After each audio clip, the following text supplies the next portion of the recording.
Good morning and welcome to the Lakers Lowdown. I'm Anthony Irwin. Today on the show, well, at least there wasn't one of those dumb LeBron shots close in a late game.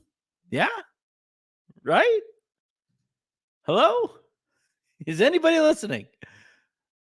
I guess we'll find out.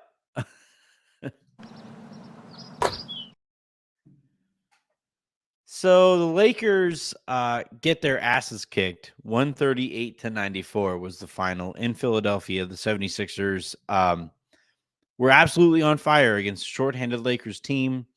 And I think those were, at the end of the day, the two biggest factors here. And in essence, I probably could just end the pod there. Like the story of this game could just end there, right? In that, when you play against a team that knocks down 47% of their 46, nearly 53s that they take, you're just not going to beat that team, right? Especially when you, on your end of things, shoot, what'd you shoot? 7 of 28 on the Lakers end of things. And you add to that the Lakers still don't have Cam Reddish, still don't have Rui Hachimura, and still don't have Jared Vanderbilt. And, I don't think they're ever really going to have Gabe Vincent, at least not for quite some time. The lack of updates on him are starting to get a little worrisome. But when you look at like the situation going into this game, at least on the court, you would say, yeah, this is probably going to be a Philly win. Philly has their injuries, right? You have Kelly Oubre, who is missing either because of a car accident or because of a BMX accident, depending on the reporting you believe. And beyond that, they had their full kind of reserve of players for this one, and it looked like it. It really showed. The Sixers were clearly the better team in this game, and frankly have been the better team this season, and especially since they have made the James Harden trade and brought in a bevy of vets, right? That was the thing that we talked about in yesterday's lowdown in preparation of this game, in that I like that Philly is basically, as of right now, we'll see if things change, but as of right now, they are leaning into, we are deep. We have a whole bunch of vets who know what is expected of them, and screw that superstar who is a career loser, and let's just move on. And that has essentially become their identity. Tyrese Maxey has played incredible basketball. I think the Lakers found out about him tonight or last night, I guess, by the time you guys are listening to this. And yeah, it was just, I could just stick to the basketball aspect of this. And there are basketball explanations for why the Lakers lost. Maybe not lost by 40, and maybe not, even when the subs came in, when the ends of the benches were emptied, there was no fight here. And still there are explanations even there, right? Where if the deeper team and the healthier team empties their bench, you're going to have better players on that side of the court than on yours. And it looked like that too. But I don't know. There was a lot more coming into this game than just those things. And I have to start with Paul Reed's comments about Anthony Davis. So, during shoot around, you had Paul Reed asked about, guarding Anthony Davis and handling that challenge or whatever. And I, to be completely honest, thought this quote was fake. Quote, he's a big flopper, so make sure that I don't get in foul trouble early. Can't be too aggressive with him. He's going to be flailing, so got to make sure that I stay out of foul trouble. This is Paul Reed, who plays all of like 12 minutes a game. So clearly, like, he isn't really all that concerned about foul trouble because he's almost never in there long enough to foul out anyway. And like right off the bat, my first thought when I had this, beyond like the obvious joke of you play with Joel Embiid, who is honestly like my least favorite player in the NBA. right now. Outside of like James Harden and like the guys who are dealing with criminal stuff. Um, Joel Embiid is like supremely talented. He's a huge human being, and he always enforces his, imposes his physicality throughout the game. And then as soon as he gets contact that he doesn't like or whatever, he falls over and gets calls. I think Joel Embiid in this one shot 12 free throws. Davis shot 5, LeBron shot 2, and on the season, Joel Embiid has shot just slightly fewer than LeBron and AD combined. Not like he is like, sandwiched in between those guys for total attempts this year. Not that those guys are all clumped in the way that they're all close together or whatever. No. AD and LeBron have combined for just slightly more free throws than Joel Embiid this season. So like that was the obvious joke, and it was a joke that I made on Twitter. But then upon thinking about it a little bit longer, it struck me like you don't get very many comments about superstars from role players like this very often, right? Normally teams will kind of tell their like especially role players, right? They'll tell them, let's not piss off the really good basketball player on the other end of this thing, right? Right before we play him. Can we just like avoid that, right? Can we just like not do that? Normally that's the stance. In this case, though, Paul Reed gives a quote that I legitimately had to double check to make sure that it wasn't fake. And it isn't fake. Again, quote, he's a big flopper. So make sure that me speaking, Paul Reed averages 12 minutes a game. He doesn't have to worry about foul trouble normally. So make sure that this is Paul again talking, don't get in foul trouble early. Can't be too aggressive with him. He's going to be flailing. So got to make sure that I stay out of foul trouble. I mean, you just don't. As an example, LeBron accents some physicality sometimes, right? If he feels like he gets fouled, he lets the referees know about it. Every superstar in the league, for the most part, does the same kind of thing. And yet you do not get quotes like this very often about those superstars. And you could go back through the history of the game, right? It gets even more kind of tight-lipped about superstars the further back you get, right? Where a lot of that stuff, especially before social media, where every NBA player basically is competing for the next podcasting gig. Back in, when I was growing up, I almost did the back in my day thing. But when I was growing up, nobody said shit like that about Shaq. Nobody said shit like that about Kobe or Duncan or MJ or whomever, because that's the exact kind of thing that superstars normally take to heart and make a point of, who the fuck are you again to say what? Who is that? Who is Paul Reed? That was the response I was hoping for. And, early in the game, you looked like you were going to get it. AD scores 8 first quarter points. I will point out that a lot of those points came in the form of jump shots and stuff that aren't particularly sustainable with him. But after that flurry to begin the game, he finishes in 32 minutes with only 17 points.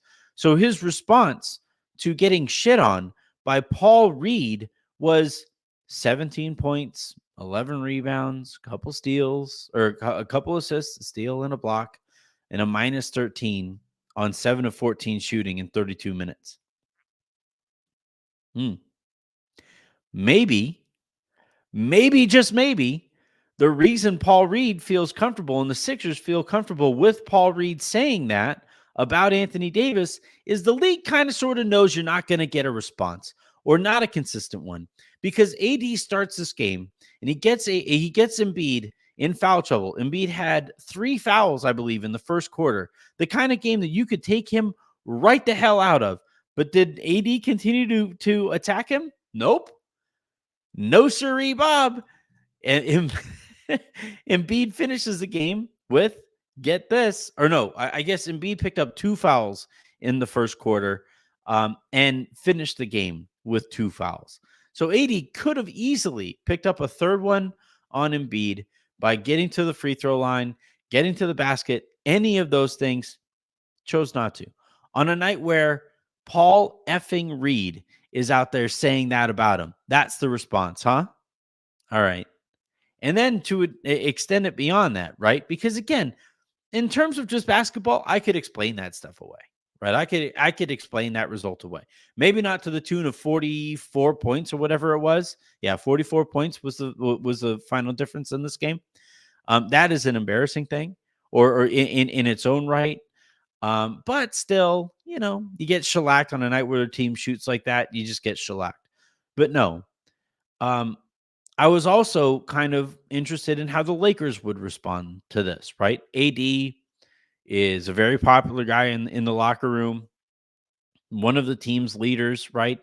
Certainly the captain defensively and all of those things. You would think that, like, this is one that the Lakers would at least try to send a message in, or at least remain competitive, and you can walk away from it and you can say, man, the Lakers, even down their entire wing rotation, at least looked like they were interested in trying.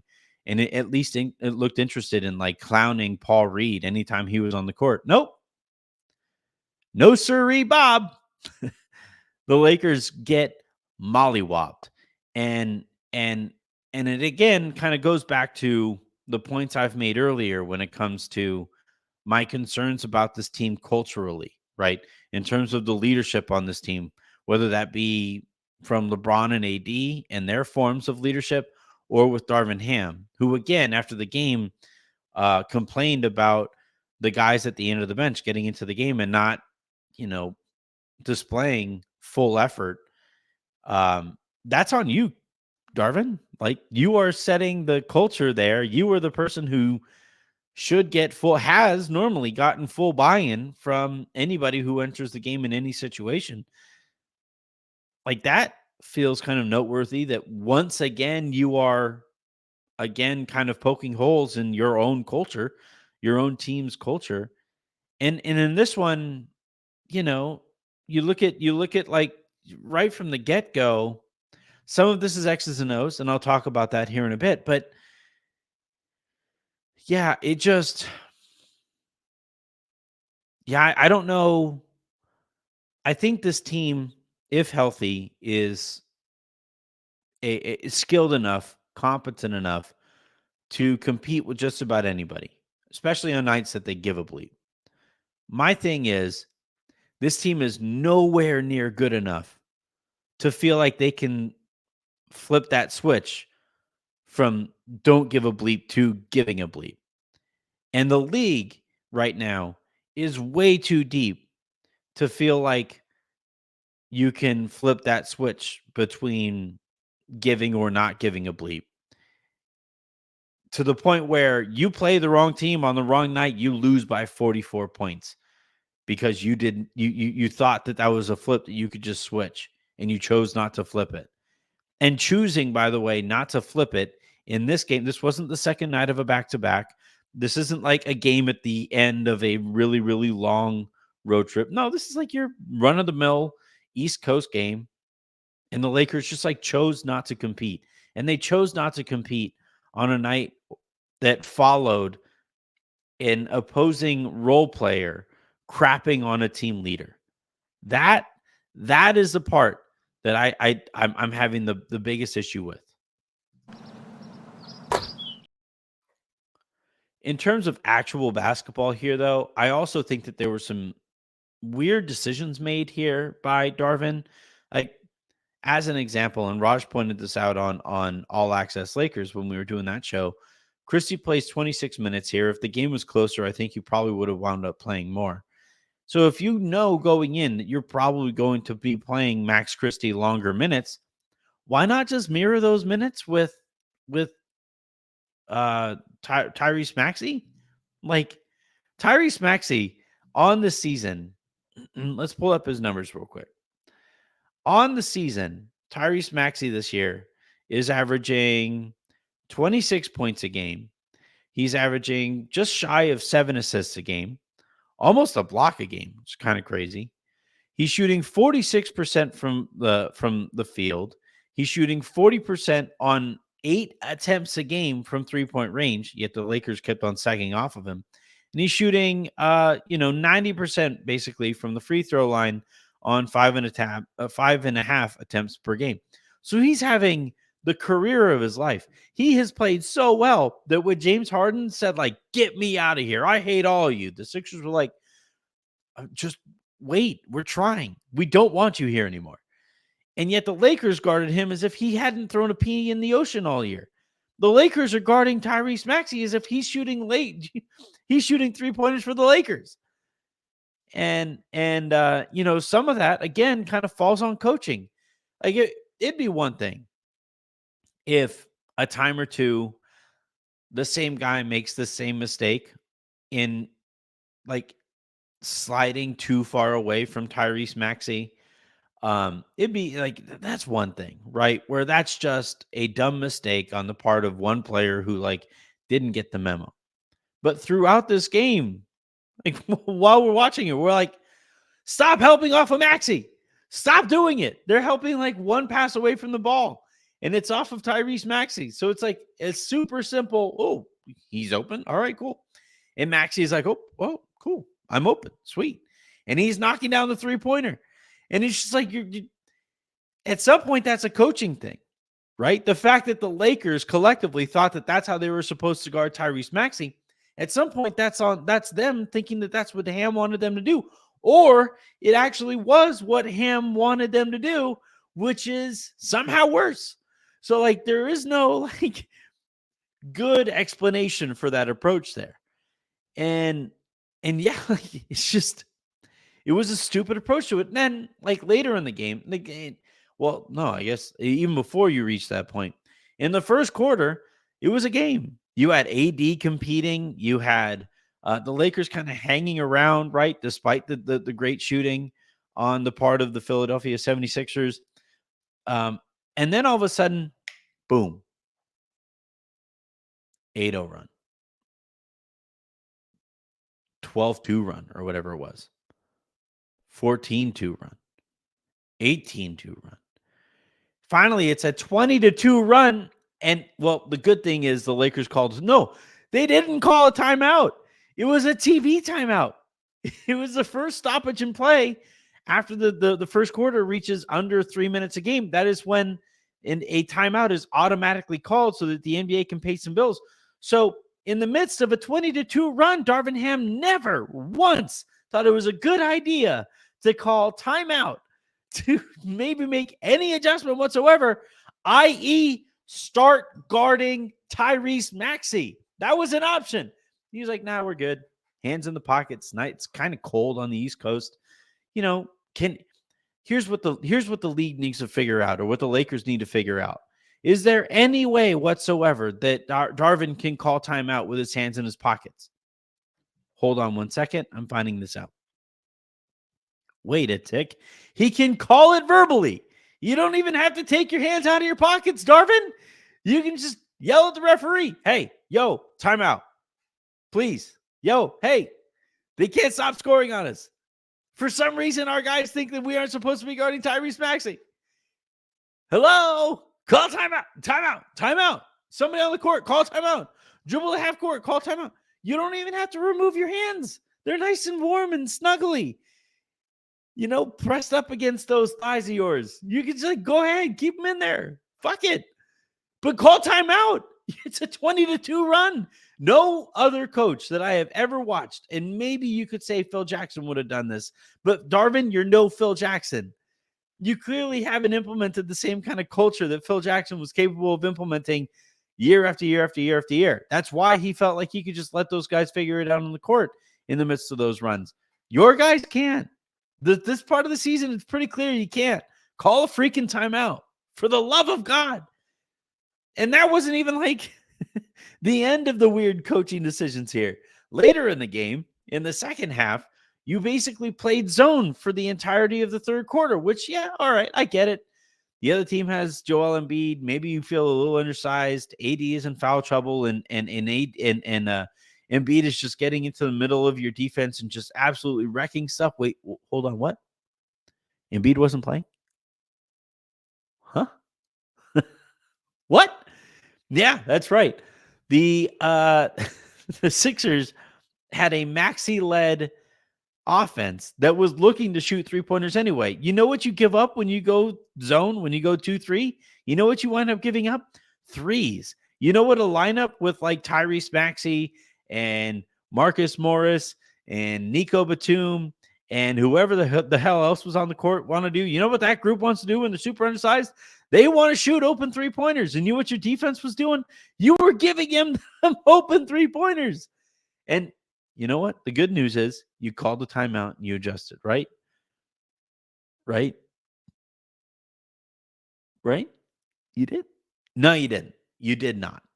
And so, like when Darvin Ham says, "Oh God, it is sure sucks that our guys get out there and nobody seems to give a bleep at the end of these games. There's no such thing as garbage time," he said after the game. When you're an NBA player, you are out there to compete. Well, Darvin, you didn't compete in this one. Whether it was a bad game plan to guard Tyrese Maxey, one of the league's best perimeter players so far this season, whether it was a lack of adjustments in the middle of that timeout run or the run that you didn't take a timeout during, whether it was in the second half when you kept in a zone when the lineup that you were playing against did not call for a zone to be played against, all of those things. When a team sees you give up on a game, guess what the hell they're going to do? Yeah, they're going to lose by 44 points, and they aren't going to compete at the end of games because you don't give a bleep.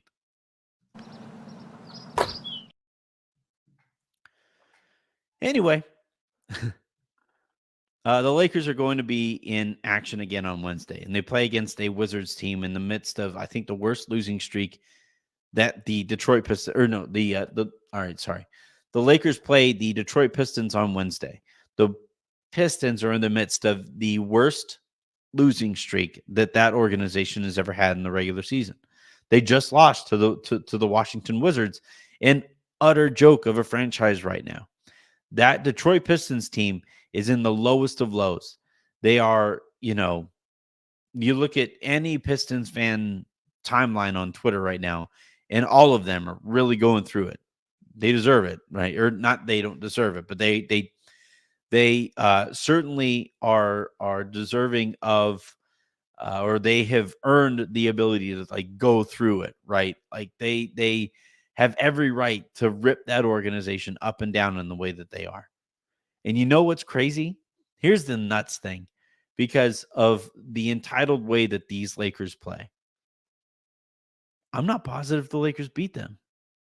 This is like, you know, that franchise is at rock bottom, and this franchise or this team, this group of guys seem to look for every reason whatsoever to exhale. And I could totally see them taking some dumb first quarter deficit and all of it. Maybe they wind up winning the game, but it's like one of those wins that, yeah, whatever. And, LeBron after the game, and I'll talk about that next, I guess. But, LeBron said that a lot has to change. Honestly, man, like some of it starts with you and AD and the way that you guys either choose to lead or not to lead this group collectively. And, that game on Wednesday, if you don't win that one, and the Lakers have done a good job of beating up on bad teams, I guess, this year. But if you don't win that one, like resoundingly, then it is maybe time to start wondering, is it time to like really make some changes, right? I'm recording this on November 27th, right? You guys will be listening to this on November 28th. That means that we are just over, 2 weeks away from December 15th when more guys are available to be traded. We know that Zach LaVine's name is out there. We know that over the course of the season, we are going to get more names out there from teams who are looking to make changes in one way or the other. And with the way that these Lakers compete, or like sometimes don't. I it almost might take a cultural shift, honestly, whether that comes in the form of personnel or the coach. I don't think the coach is getting changed anytime soon, but I think he made a like grand miscalculation in this 5-out offense that he tried to implement over the course of the season. I think it was a big mistake to basically take away that continuity that the rest of the Lakers were really excited to build on from last year, and basically like implement a brand new offense that now everybody is learning together. I thought that was a really big mistake made right from the get-go of the season. And I do kind of think that this kind of game reflects really poorly on this guy that, typically maintains buy-in. And you look what's going on over there in Phoenix, where they haven't had Bradley Beal basically all season. Devin Booker has been in and out of the lineup. The only guy that they've kept around or have had available night in, night out has been Kevin Durant. And they just keep ripping off wins. They now have a pretty sizable lead on the Lakers in the division. And, you know, you look at who's the head coach is over there, and you look at the way that he's doing stuff over there. And, you know, I just can't help but wonder, man, do the Lakers have the right guy here? Last thing here, and I don't want to spend a ton of time on it because LeBron in these spots, we know that, you know, he he also is a part of the loss here. So when he says like a lot needs to change, that involves him too. But I also know that LeBron likes to drop breadcrumbs. And we also know that LeBron likes to kind of subtweet his front office. We also know that Zach Levine is a clutch guy.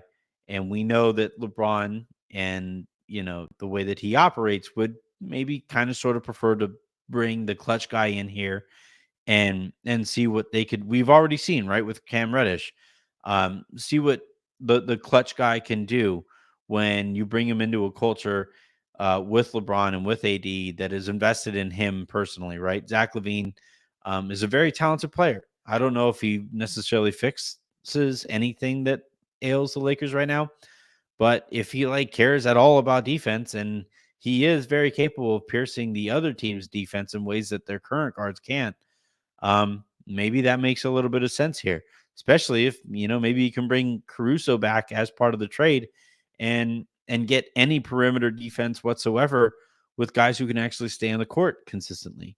So, yeah, when LeBron says that like a lot needs to change, it's hard not to think a couple weeks from now from what that might mean. And in order to avoid that, the Lakers are going to have to do more winning, and they are going to have to start looking better against better teams because, yeah, they have a couple good wins over the course of the season, right? They had just beaten the Cavs in Cleveland, though I will say that game against Cleveland, I have to look this up really quick. But the game that they won against Cleveland, I believe, did not have. Oh no, Garland. Well, yeah, Garland only played 14 minutes in that game. Only picked up, only had the one foul. So like, a big part of that team in Cleveland was not right. And even Donovan Mitchell, in talking to some guys who cover the Cavs, they are saying that Mitchell looked a little banged up too. So like the Lakers have done a lot of beating up on bad teams, and they have gotten beaten up by some good teams. And at some point, the Lakers are going to have to start, at least looking competitive in those games. And yeah, the Lakers were absent some very key players in this one, and hopefully they'll be getting some of those guys soon. But in the meantime, you cannot. And if you're Anthony Davis, you cannot take that kind of a beating after you got called out the way that you did hours before the game. And I think, like, to a certain extent, when LeBron says, a lot has to change, that's the kind of stuff. That's the kind of tonal shift that the Lakers desperately need. All right, that is going to do it here for this episode of the Lakers Lowdown podcast. We will be back tomorrow.